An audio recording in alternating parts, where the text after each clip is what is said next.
तो अभी देखते हैं स्टोरी के नेक्स्ट पार्ट में। यहाँ पर रोइना जो है मतलब उसके बारे में क्वेश्चन पूछती है कायरा कि क्या जो रोइना वेनवर्ग थी, क्या वो सच में मतलब उसके पास बच्चा नहीं हो सकता था क्या? वो अपने ग्रैंड अप्पा से पूछती है, जिससे वो इम्पीरियल फैमिली में मिलती है। तो यहाँ पर जो है उसका फादर, ग्रैंडफादर मतलब बोलता है कि हाँ, ये सच नहीं है, वो मतलब उसके पास बच्चा हो सकता था।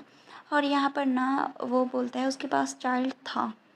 तो यहाँ पर ना थोड़ी देर रुक जाती है कायरा और उसे बोलती है, तो इसका मतलब कॉस्टी सच में उसका उसकी बेटी थी, मतलब उसकी बच्ची थी।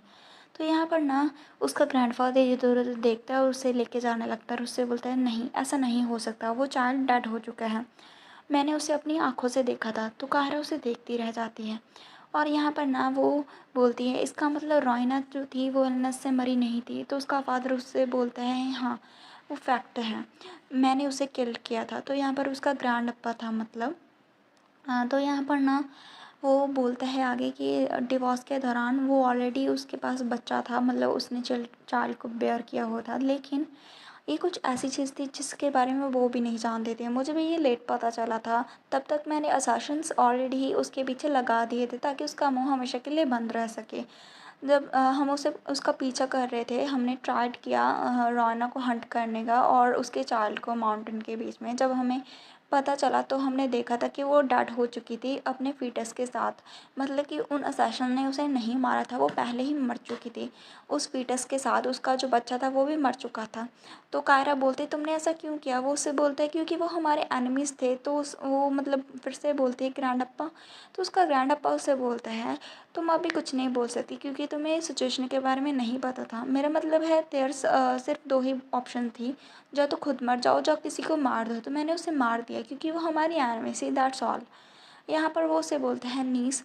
तो यहाँ पर ना हमें एक दूसरे के अभी साथ होने चाहिए, हमें एक दूसरे के खिलाफ नहीं होना चाहिए, हम दोनों एक ही कश्ती में सवार हैं। अभी इस सिचुएशन में अगर हमारी डिवीज़न हो जाएगी तो सिर्फ हमें सेल्फ डिस्ट्रक्शन का सामना करना पड़ेगा। तो उसके साथ एग्री करती है। फिर वो उसे बोलता है थैंक यू कायरा समझने के लिए, और जेक के लिए प्लीज़ उसे मत बताना। तो वो ओके बोलती है। फिर वो बोलती है कि क्या ड्यूक वेनवर्ग को भी पता था उसकी सिस्टर के बारे में कि वो प्रेग्नेंट थी? वो बोलते हैं रोइना ने अपने पेरेंट्स के साथ अपने जो कांटेक्ट है वो ऑलरेडी मतलब लॉस्ट कर चुकी थी, लेकिन जो सिचुएशन अभी दिख रही है तो मुझे लगता है ये पॉसिबिलिटी हो सकी है। तो अभी ठीक है, मैंने तुम्हें मेरा सीक्रेट बता दिया, तो अभी टेल मी तुम क्या छिपा रही हो? क्या तुम्हें फोर्स ही हुआ था कि ये सिचुएशन होने वाली है?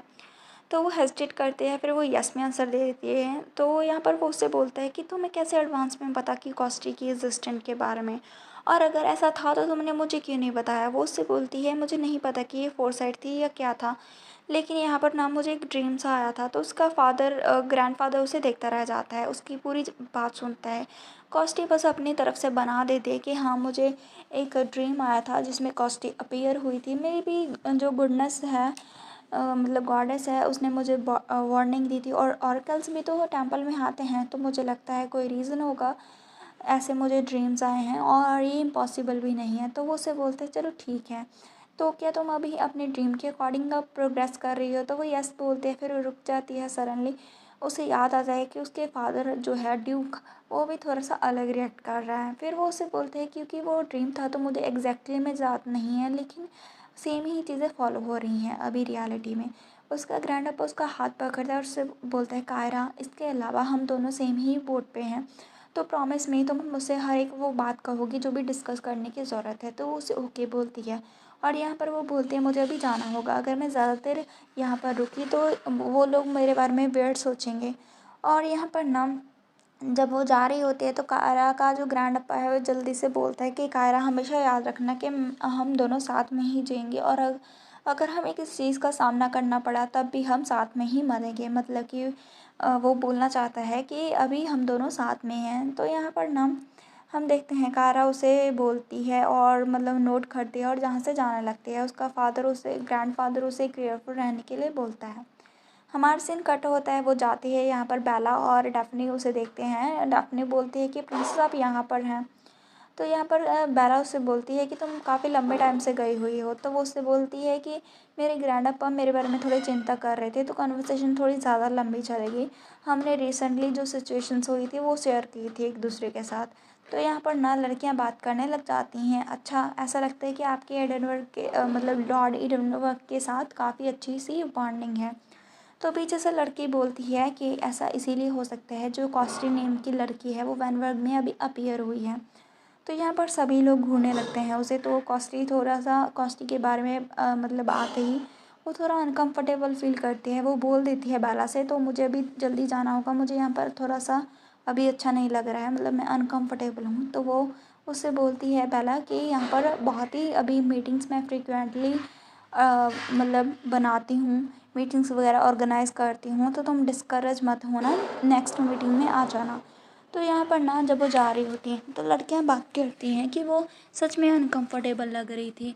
मुझे लगता है कि मैं सच में जानना चाहती हूँ कि उन्होंने एक दूसरे से क्या बात की होगी। परहैप्स ये जो इशू है जो उस लड़के को लेके, उसके रिगार्डिंग ही कुछ बातें होंगी। तो बेला उनको देखती है और चुप करने का इशारा कर देती है। डैफ्नी बोलती है प्रिंसेस बहुत ही ज़्यादा मतलब शॉक में लग रही थी, क्या वो ओके हैं? तो यहाँ पर बेला भी बस देखती रह जाती है। यहाँ पर कायरा अपने कैरेज में होती है और उस बारे में सोचती है कि मुझे पता था मेरे मैटरनल जो ग्रैंडफादर हैं वो थे वनवर के डाउनफॉल के पीछे, लेकिन मैंने नहीं एक्सपेक्ट किया था कि वो रोयना को खुद से ही मार देंगे। मतलब यहाँ पर वो फिर पहुँच जाती है और अपने मतलब मेंशन में। तभी यहाँ पर ना ड्यूक का जो बटलर होता है वो आता है और उससे बोलता है मिस कायरा आपके लिए गेस्ट इंतज़ार कर रहे हैं। तो कायरा बोलती है कि क्या, कौन सा गेस्ट? हमारा सीन यहाँ पर कट होता है, प्रॉबेबली वो एरेज ही हो सकता है। तो स्टोरी के इस पार्ट में हम देखते हैं एरिज ही होता है जो कि हमारी कायरा को मिलने के लिए हुआ होता है। और यहाँ पर वो सोचता है कि कौन हूँ मैं और यहाँ पर मैं क्या कर रहा हूँ। तो हमें पता चलता है यहाँ पर क्या होता है। यहाँ पर वो बहुत ही ऑकवर्ड बैठा होता है और सोचता है कि आई एम श्योर कि मैं यहाँ पर माई लेडी के लिए कुछ लेकर आया था, तो फिर मैं यहाँ पर क्या कर रहा हूँ। तो बेसिकली वो ड्यूक के साथ बैठा होता है उसके ऑफिस में। ड्यूक उसे काफ़ी गुस्से से घूर रहा होता है, उसके हाथ में कुछ पेपर्स होते हैं। तो यहाँ पर ना हमारी जो स्टोरी का नेक्स्ट पार्ट है उसमें देखते हैं उसका जो गेस्ट है एरेज होता है, जो कि ड्यूक के सामने बैठा होता है और वो सोचता है कि मैं कौन हूँ, मैं यहाँ पर क्या कर रहा हूँ, क्या मैं माई लेडी के लिए कुछ लेकर नहीं आया था। और यहाँ पर हमें पता चलता है कि जो ड्यूक है उसे गुस्से में घूर रहा होता है, उसके हाथों में कागज़ात होते हैं। अभी वो किस चीज़ के होते हैं वो हमें नहीं पता। तो यहाँ पर काफ़ी वो मतलब डरा हुआ होता है, ऑकवर्ड सिचुएशन होते हैं यहाँ पर एरेज के लिए। तो यहाँ पर ना ड्यूक उससे बोलता है कि क्या तुम्हारे पास कोई टाइटल है? तो वो बोलता है कि क्या। और यहाँ पर वो फिर से क्वेश्चन को रिपीट करता है कि क्या तुम्हारे पास टाइटल है? वो उससे बोलता है मुझे नहीं लगता कि मेरे पास है, लेकिन हाँ मैं एक मेज हूँ मैजिक टावर का। और यहाँ पर वो कुछ और कहता है, उससे पहले ड्यूक उसे कट करता है और बोलता है इसका मतलब तुम्हारे पास नहीं है। फिर वो उसे बोलता है जो विस्काउंट फैमिली है वो तुम्हारी पैट्रियज फैमिली है, तो इसका मतलब वो तुम्हारे फादर हैं। तो यहाँ पर तुम अपनी फैमिली को टेक ओवर कब करोगे? तो वो उससे बोलता है टू बी ऑनेस्ट अभी मैं इंटरेस्टेड नहीं हूँ इन सभी चीज़ों के लिए। सो फिर से वो उसको काटता है और उससे बोलता है इसका मतलब तुम्हारे पास कोई पावर नहीं है और अभी इस एज में तुम किसी के साथ इंगेज भी नहीं हो। क्या तुम कोई ऐसे इंसान हो जिसके पास कुछ प्रॉब्लम्स हैं, या मतलब क्या तुम्हारे पास कुछ प्रॉब्लम्स हैं जिसकी वजह से ऐसा है? तो वो उससे बोलता है इट्स नहीं, ऐसा नहीं है, ये इसीलिए है क्योंकि मैं अपनी मैजिक की स्टडी पर फोकस कर रहा था। तो यहाँ पर वो कुछ और कहता है, फिर उसे रियलाइज़ होता है ड्यूक ने अभी भी क्या कहा था। वो उससे कहता है वेट, और काफ़ी इरिटेट होकर वो उससे बोलता है तुमने कहा कि मेरे पास कुछ प्रॉब्लम्स हैं, मुझे कुछ प्रॉब्लम्स है नहीं, क्या ये कुछ ज़्यादा नहीं हो गया? तुम ऐसे वर्ड्स के साथ कैसे किसी इमेज को डिनोट कर सकते हो? तो वो तो उसे घूर रहा होता है ड्यूक। फिर वो उसके ऊपर वो पेपर्स फेंक देता है और यहाँ पर ना वो डर जाता है एरेज, और यहाँ पेपर को देखता है और यहाँ पर ड्यूक बोलता है इन्हें रीड करो। यहाँ पर ना फिर वो देखता है और सोचता है, केयरफुली वो रीड करने लगता है। सोचता है कि मुझे लगा कि वो मेरे ऊपर कोई नाइफ को पुल कर रहे हैं। ड्यूक उसे घूर रहा होता है। फिर वो उन पेपर को देखते हैं, उसे समझ में आता है वो सारे न्यूज़पेपर होते हैं। यहाँ पर ना उन्होंने ना जो पिक्चर ली होती है उसमें से जो वो कायरा का चेहरा है उसे ब्लर कर दिया होता है। यहाँ पर ना वो सोचता है वो क्रेज़ी जर्नलिस्ट ऐसा कैसे कर सकते हैं। यहाँ पर ड्यूक बहुत ही गुस्से में उससे बोलता है, मैं नहीं चाहता हूँ कि कोई भी लोग ग्रैंड ड्यूक फैमिली के बारे में बात करें इन सारी चीज़ों के लिए। तो वो फ्लस्ट्रेट हो जाता है और उससे बोलता है, प्लीज़ आप इसे देखिए योर ग्रेस, उसमें ग्रैंड ड्यूक फैमिली के बारे में या फिर माय लेडी के नेम के बारे में तो मेंशन ही नहीं है, और इन्होंने मेरा फेस तो ब्लर भी नहीं किया है। तो यहाँ पर जो बहुत ही ज़्यादा सीवर डैमेज होने वाला है वो सिर्फ मुझे होने वाला है, मैं ही सफ़र करने वाला हूँ ये पूरे एम्पायर के सामने। तुम क्या मुझ पे बिलीव करोगे? तुम इन सारी चीज़ों में कैसे बिलीव कर सकते हो योर ग्रेस? ड्यूको से बोलता है कि तुम तो फिर तुम यहाँ पर क्या करने आए हो? वो बोलता है, अबाउट दैट मैं यहाँ पर माय लेडी को देखने के लिए आया हूँ। वो यहाँ पर जैसे ही ये बात कहता है ड्यूक उसे और भी ज़्यादा गुस्से में बोलता है, तुम बास्टर्ड वाई, तुम यहाँ पर मेरी डॉटर को देखने के लिए क्यों आए हो? मैं जानना चाहता हूँ तुम्हारा रीज़न क्या है। वो काफ़ी गुस्से में होता है। एरिस उससे बोलता है, इट्स बिकॉज मैंने प्रॉमिस किया था माय लेडी को थोड़ी दिन पहले। और भी ज़्यादा इरिटेट हो जाता है। ड्यूक उससे बोलता है कि क्या फ्यू डेज़ पहले तुमने प्रॉमिस किया था? यहाँ पर वो बोलता है, ऐसा लग रहा है कि तुम मेरी डॉटर को क्वाइट ऑफन देखते हो। वो और भी एंग्री हो जाता है। तो यहाँ पर ना जो होता है एरिस, वो उससे बोलता है, नहीं इतना ऑफन भी हम नहीं मिलते हैं। तभी हमारी कायरा आती है, गेट खोलती है और उससे बोलती है, योर ग्रेस। यहाँ पर उसे देखती है वो कायरा। तभी हम देखते हैं यहाँ पर ना ड्यूक तो जैसे कि अभी एरिस को और भी ज़्यादा धमकाने की कोशिश करता है। कायरा उसे बोलते हैं, माई अपोलोजाइज़, मैं बहुत ही रश में यहाँ पर आई हूँ। मुझे लगा कि ये अच्छा नहीं होगा अगर मैं अपने गेस्ट को आपको बॉदर करने दूँ ज़्यादा टाइम तक। यहाँ पर वो सोचती है, मैंने सुना था यहाँ पर मूड बहुत ही हॉरिफाइंग है, तो मैं ग्लैड हूँ कि मैं जल्दी आ गई। बटलर ने उसे बताया था कि कोई गेस्ट आया है, उसका नाम एरिस है, लेकिन हिज ग्रेस ने उसे जल्दी से अपनी तरफ कर लिया, मतलब अपने ऑफिस में बुला लिया। यहाँ पर वो बोलता है, एरिस जल्दी से उठो और क्विकली चलो। तो वो उससे बोलते हैं, राइट। और यहाँ पर उसकी बात को सुन के यहाँ पर ड्यूक उसे देखता सोचता है कि क्या उसके नेम को इतने नेचुरली बोला और इवन कि उसके हाथ को भी होल्ड किया, क्या वो लोग ऑलरेडी ही उस स्टेज में पहुँच चुके हैं। एज अ फादर उसे बहुत ही ज़्यादा मतलब थोड़ा सा अभी एंग्री होता है वो, मतलब कि उसे कुछ भी नहीं पता है अपनी डॉटर के बारे में। फिर वो तो काफ़ी डेज्ड होता है। पीछे से अभी कायरा मुड़ती है और उससे बोलती है कि तो अभी मेरी डियर गेस्ट चलो चलते हैं। तो वो उसे लेके चली जाती है। पीछे ड्यूक रह जाता है अकेला बैठा, और यहाँ पर एरिस की नज़र उसके ऊपर पड़ती है कि वो कैसे बैठा होता है अकेला लोनली। तो यहाँ पर ना वो गेट बंद करती है। फिर पीछे से जो एरिस है वो बोलता है, तुम्हारा फादर बहुत ही ज़्यादा स्कैरी है। तो यहाँ पर ना कायरा उससे बोलती है, हाँ वो थोड़ा कोल्ड हार्टेड है, लेकिन क्योंकि ये मेरा फर्स्ट टाइम है, कोई गेस्ट यहाँ पर मुझे मिलने के लिए आया, तो मुझे लगा था, उसे लगा कि वो तुम उसके गेस्ट हो। वैसे वो मेरे बारे में ज़्यादा परवाह नहीं करते हैं। तो उसकी बात सुन के एरिस बोलते हैं, क्या कोल्ड हार्टेड, और वो तुम्हारी केयर नहीं करते?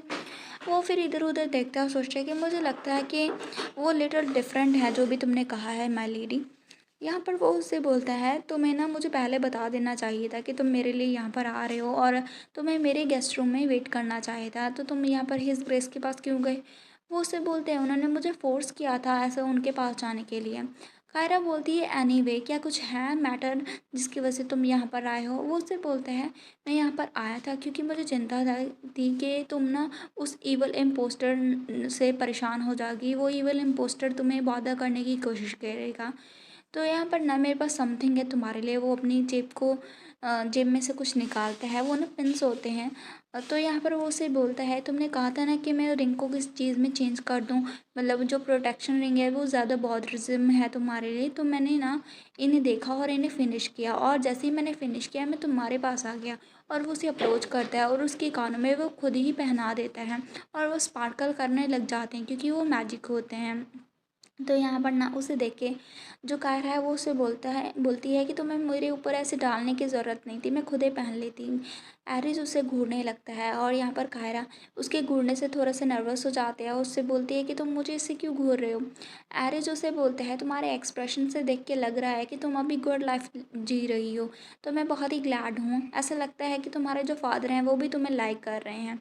यहाँ पर ये बात सुन के कायरा वहीं पर थम सी जाती है, और यहाँ पर वो बोलती है, क्या इसके साथ हमारा सीन कट होता है।